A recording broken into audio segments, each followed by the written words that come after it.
when you start to taste and see what culture can do for your organization, and Mm. really more so how you can use culture in the right ways to get the better response and help your turnover rate and Yeah. empower people, when you can do that, um, you're going to be really excited, just like anything new you try, and you're going to talk about it nonstop. That's good. Don't at all pull back from that, Mm. but speak about it as authentically as you can. Yeah. Okay. And what I would better say is highlight when you see good culture. Yeah. Don't try to be like, "Hey guys, remember, culture is important." And then someone messes something up, because this is where rubber meets the road. If someone messes something up, and you've got a core value that defines your culture as taking risks, and someone took a risk and failed, and you were like, "What the hell's your problem?" Blah blah blah, blah, and you go off the end, and then the next minute you're like, "Remember, guys, we take risks." Nobody's taking risks. You just diminish the ability to highlight your culture. Yeah.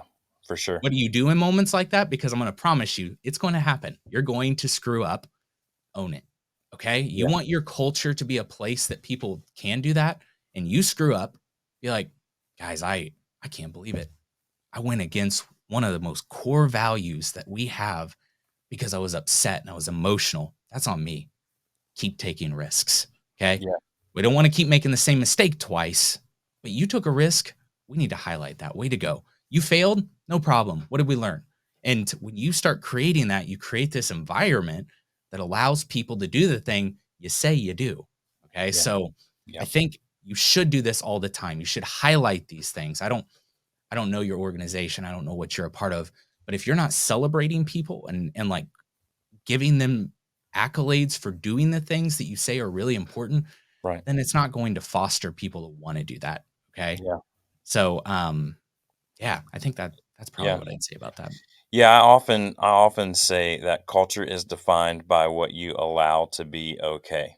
Mm, I think a lot of times yeah, that that's good. I think a lot of times on this discussion of culture, we think that we do have to talk about it all the time. And I Mm, would say in the beginning, as you're rolling out, this new, maybe you're trying to make a big shift in the company, you definitely should talk about it all the time. And I'm not saying stop talking about it, but at the end of the day, we all know that actions speak louder than words, yep. right? That's not a new epiphany. Yeah. And Whoa. so, but we live as if Yeah. words mean more than actions. Hmm.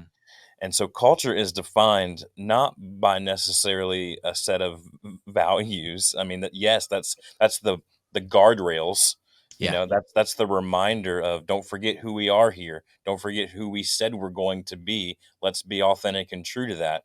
But Yep. culture is more defined, I think, by what you allow to happen. And so in those Yep. moments you were talking about, if someone messes up and you ignore it, or someone does it really well and you ignore it, that's Mhm. now your culture. Yeah. Culture doesn't Culture is going to happen whether whether you're steering that ship or not. Mm. So you might as well steer the ship.